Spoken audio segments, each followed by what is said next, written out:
Cher Scorpion, voici votre guidance. Allez, on commence tout de suite la guidance avec l'aspect professionnel. Donc nous avons la carte de la sagesse, le 2 de Pentacle et le diable. Ah, c'est intéressant. Ok. Donc la carte de la sagesse, qui est l'énergie, pardon, qui est l'énergie principale dans le domaine professionnel. Elle nous parle. Alors strictement sur le plan professionnel, d'une manière générale, parle d'ascension régulière, parle de rapports harmonieux, etc. Sauf qu'elle est accompagnée du 2 de Pentacle et du diable. C'est pas rien, et donc le nombre 9, et je me fixais un peu là-dessus, ça nous parle d'un temps de gestation, d'un temps de transformation, d'un temps d'accomplissement. Ça clôt la série des nombres à un chiffre. Il y a une idée ici de recueillement pour moi dans le domaine professionnel, de concentration, de se préparer à des plans supérieurs, voilà, pour atteindre un niveau de compréhension, un niveau de sagesse, de peut-être de modifier son regard. Il y a une idée voyez, de mouvement ascensionnel ici, parce qu'on a une pyramide donc qui tire vers le haut. Et les cartes qui l'accompagnent, on a donc le 2 de Pentacle et le diable. Je vais commencer par cet arcane majeur qui est le diable et qui nous parle en fait de...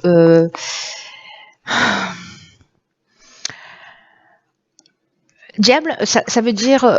l'origine du mot diable, c'est diabolos, qui veut dire désunir. Voilà, donc derrière ce mot-là, il se cache une forme de désunion. Peut-être de jongler entre deux aspects, peut-être de se sentir dans le domaine professionnel sous une forme d'asservissement, ou alors on peut être dans une forme de mensonge ou vraiment axé sur le pouvoir, sur le matérialisme. On peut avoir aussi des réactions un peu inconscientes, ou avoir quelqu'un en face de soi. Soit c'est vous qui vous mettez dans une position, voyez, d'asservissement précisément. Vous avez abandonné votre contrôle à quelqu'un d'autre. Ou alors, il y a un supérieur hiérarchique, quelqu'un avec lequel vous travaillez, qui est peut-être dans la manipulation, ou qui, justement, voyez, vous impose des limites ou vous impose des contraintes. D'une manière générale, il y a quand même ici potentiellement une... comment vous dire ça, un déséquilibre. Peut-être qu'il y a une idée d'accepter précisément ces limitations, les limitations de la personne qui est en face de vous, et de savoir dans quelle mesure vous prenez le pouvoir sur les autres ou les autres prennent le pouvoir sur vous, qui fait que du coup vous êtes pas, j'ai l'impression qu'il y a quelque chose qui est pas en accord. Et ici peut-être vous devez jongler avec les humeurs de quelqu'un, c'est possible, avec un supérieur hiérarchique, ou c'est vous qui précisément être un peu perturbé et qui avait de la difficulté comme ça à jongler avec peut-être tout ce que vous avez à faire. Attention aux raccourcis aussi que potentiellement vous pouvez prendre. Il y a une idée quand même ici d'élévation ou de comprendre peut-être une situation ou un mode de fonctionnement, de se réunifier, peut-être pour aller vers quelque chose qui vous correspond plus, avec lequel vous êtes en accord. Peut-être que vous travaillez, vous faites une activité où vous n'êtes pas en accord avec vos valeurs. C'est aussi possible, et donc du coup, voilà, vous êtes là en train de jongler, d'essayer de trouver un équilibre. Là, pour moi, j'ai l'impression que sur le plan professionnel, où justement on va chercher à l'intérieur de soi, et j'ai l'impression que pour certains d'entre vous, ça va être le cas. Voilà, mais encore une fois, l'idée, c'est peut-être de mettre le doigt sur quelque chose pour se tirer vers le haut et aller au-delà des apparences et se réunifier. C'est-à-dire se relier toutes les parties de soi et pas les disperser ou en faire cadeau à quelqu'un d'autre. Peut-être une idée aussi de dualité par rapport justement à une situation, de savoir ce que vous devez faire ou pas, quelle direction aller. Peut-être que certaines personnes se posent la question. Dans le domaine sentimental et relationnel, nous avons la carte 41 de l'équité et la carte 29 de l'élévation comme énergie principale. Nous avons le cavalier d'épée et le 3 d'épée. Ok. Alors,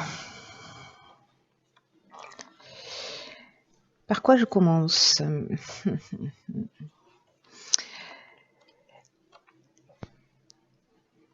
Moi, j'ai l'impression que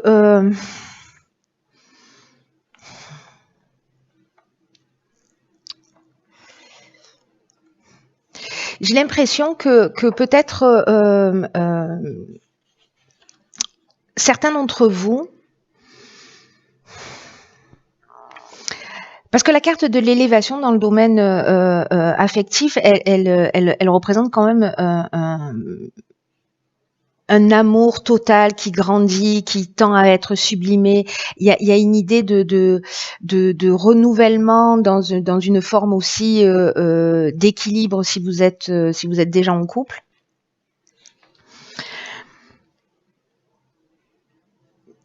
Vous voyez, où on va renouveler sa tendresse.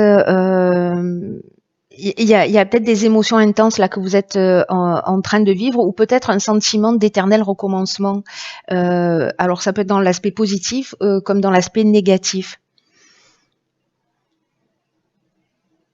Il peut y avoir aussi une personne que vous rencontrez ou que vous avez déjà rencontrée où il y a un amour platonique.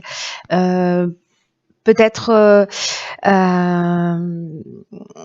spirituel. En tout cas, l'association de ces deux cartes, parce que l'équité, elle nous parle d'un besoin vraiment profond d'harmonie dans vos relations d'une manière générale. Et que peut-être en fait vous avez été blessé à plusieurs reprises, et peut-être que vous avez des aspirations qui sont élevées. Et vous savez, le sentiment que j'ai, c'est que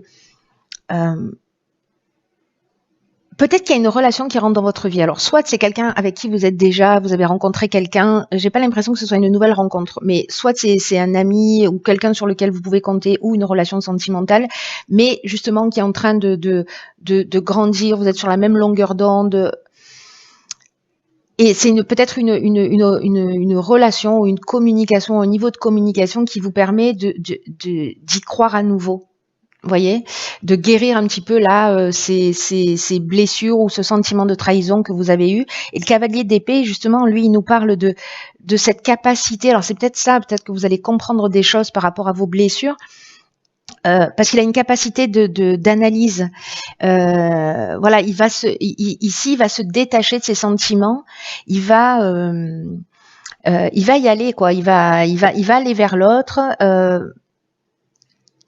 C'est-à-dire que vous allez aller vers l'autre, ou il y a quelqu'un qui va venir vers vous. Mais moi, j'ai plutôt l'impression que c'est peut-être vous qui justement allez faire cette démarche. Vous avez peut-être quelqu'un en face de vous aussi qui manque de tact ou qui peut vous blesser, mais comme l'énergie principale, ça reste quand même très harmonieux. Peut-être que ça va définir si vous avez quelqu'un ou si vous avez eu des personnes dans votre vie justement qui vous ont manqué de respect, ou peut-être parce que vous avez l'impression de reproduire toujours les mêmes schémas, ou que vous avez été trahi. Là, j'ai l'impression en fait que vous allez gagner en assurance, que en tout cas vous savez ce que vous voulez, que vous savez quel type de personne vous avez envie d'avoir dans votre vie, et que vous allez y aller. Alors, l'idée, c'est pas de se précipiter, hein, c'est de faire les choses en conscience. Mais j'ai l'impression qu'il y a quelque chose qui s'éclaircit et que vous reprenez un peu du poil de la bête par rapport à peut-être à des blessures, à des trahisons. En tout cas, il y a quelque chose qui grandit, quelque chose qui vous élève. Sur le plan matériel, financier, nous avons la carte 3 Delta et la carte 26 des épreuves, accompagnée du 9 de bâton et de l'impératrice. Ok, ben j'ai l'impression que l'impératrice, elle sort dans quasiment tous les tirages. Qui nous parle l'impératrice de la manière dont on se perçoit et de ce qu'on projette à l'extérieur. Alors, par quoi je commence? Je vais commencer par l'énergie principale. Donc là, on est sur le plan, encore une fois, matériel.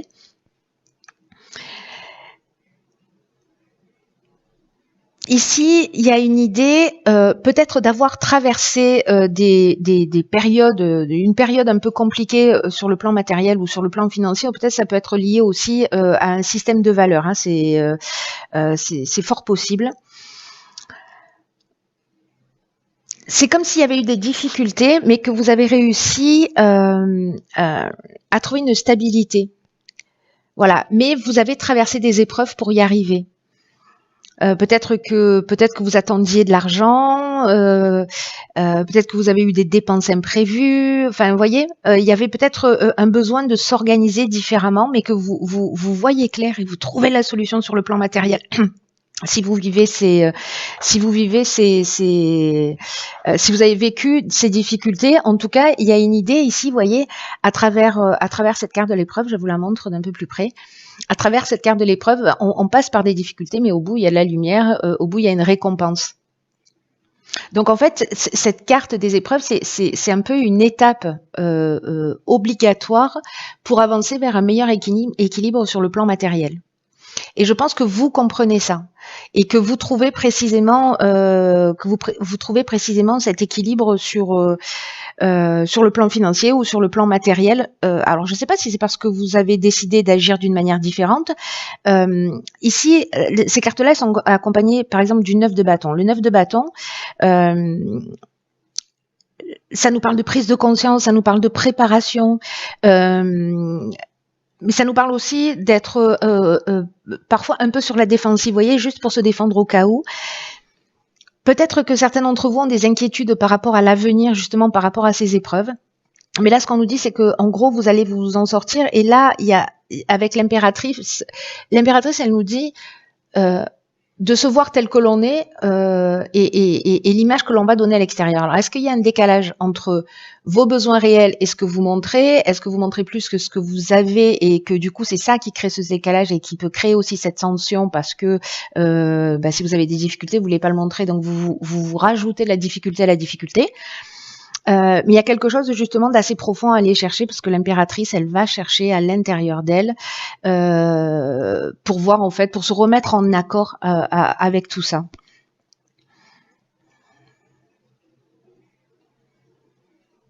Donc attention aussi à votre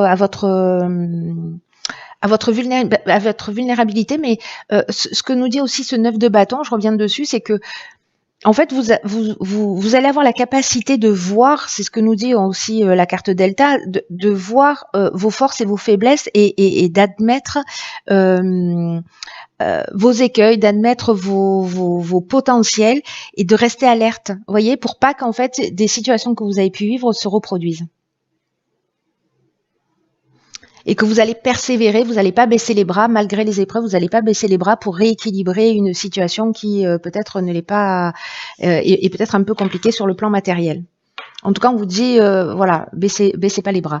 Alors, sur l'évolution personnelle et sur le plan spirituel, on a ici la carte de l'homme, de l'impératrice, de l'ermite à Lombon et de nouveau la carte du diable. Ok. Ok. Eh bien, waouh. Par quoi je commence? Par quoi je commence? La carte de l'homme, pour moi, c'est vraiment l'homme avec un grand H. Alors, c'est l'idée de l'action, l'idée aussi de l'humanité. Alors, soit c'est vous parce que vous êtes un homme, soit c'est cette partie masculine, cette polarité masculine qui parle aussi de caractère passionné. Vous voyez, d'avoir une force morale, d'avoir une force mentale qui soit voilà, pour avancer et en même temps vous faites preuve de discernement, vous faites preuve de tact. Alors il peut y avoir pour certains d'entre vous aussi une ou peut-être de l'orgueil ou peut-être une forme d'égocentrisme ou alors peut-être que certains d'entre vous sont voyez colériques ou impulsifs. Sur le plan purement spirituel, cette carte de l'homme, ce dont elle nous parle, c'est que vous bénéficiez d'une protection, de la protection d'un homme, ou peut-être quelqu'un qui va rentrer dans votre vie, que vous allez croiser sur votre chemin, qui aura cette énergie masculine. Et qui va vous initier à des plans plus élevés, peut-être vous permettre des prises de conscience justement. Avec la carte de l'impératrice. Avec la carte de l'impératrice, on est à l'inverse de l'homme, c'est-à-dire qu'on est enfin, on n'est pas à l'inverse de l'homme, mais on est sur l'autre polarité, vous voyez. Et c'est intéressant parce qu'avec le diable qui nous parle de désunion, on en a parlé tout à l'heure, hein, je vais pas revenir dessus, mais ici, j'ai l'impression qu'il y a une possibilité aussi d'allier ces polarités entre l'aspect soumission, l'aspect domination. Ici, avec l'impératrice, on est dans l'expression de soi. On va vers l'intelligence de sa vie. On travaille à créer vraiment une harmonie avec toutes les différentes compositions de l'être, de qui vous êtes. Et justement, il y a peut-être des parties chez vous qui sont désunies et aussi la capacité à regarder à l'intérieur de soi pour aller voir son côté obscur. C'est aussi une occasion de le guérir. En fait, il y a quand même une idée ici de faire le point, de faire un état des lieux de la manière dont vous pensez, de vous écouter parler, et vos actions, c'est-à-dire d'aligner ces trois aspects. Voilà, d'aligner la pensée, d'aligner la parole et d'aligner vos actions. Une idée d'accepter aussi le chemin que l'on a, son destin, c'est-à-dire ce qu'on a déjà vécu, et de choisir d'exprimer en fait ses véritables valeurs. Alors si jamais vous n'êtes pas encore dans cette voilà, parce qu'il y a deux portraits dans cette énergie là de lumineuse de l'impératrice, l'autre aspect un peu plus obscur et peut-être ce sur quoi vous devez mettre l'accent, c'est précisément quand je vous disais c'est l'opposé de l'homme. Là on est plus dans la séduction. Dans l'idée en fait de travailler plus son image, peut-être d'avoir des blocages ou peut-être de cette capacité justement à être dans cette soumission, à ne pas dire réellement ce qu'on ressent, à ne pas parler réellement de ses besoins. Il y a une idée de se fermer, il y a une idée de se taire, où on peut être dans une forme de vanité aussi, hein, et d'orgueil, mais on n'est pas en évolution, on est plutôt en involution. Donc là, avec cette carte de l'ermite qui est centrale, c'est précisément peut-être de voir où vous en êtes par rapport à ça. C'est peut-être des questions que vous vous posez. Peut-être qu'il y a des circonstances dans votre vie qui vous mettent dans cette situation. C'est peut-être soit des reproches qu'on vous fait, soit des situations qui ou peut-être c'est quelque chose que vous supportez pas chez quelqu'un que vous avez en face de vous et du coup en fait ça vous parle aussi de vous. Et là en fait c'est de faire cet état des lieux pour savoir où est-ce que vous en êtes. Où est-ce que vous en êtes? Est-ce que vous êtes en accord entre vos pensées, vos actes et vos actions? Est-ce que vous êtes aligné ou est-ce que vous êtes dans une forme de compromis où vous fuyez le conflit ou au contraire vous êtes très autoritaire? Voilà. Donc voilà pour l'évolution personnelle et spirituelle. Voilà, chers scorpions, écoutez, je vous embrasse très fort. Prenez vraiment bien soin de vous et puis je vous dis à très vite pour une nouvelle guidance. Je vous embrasse.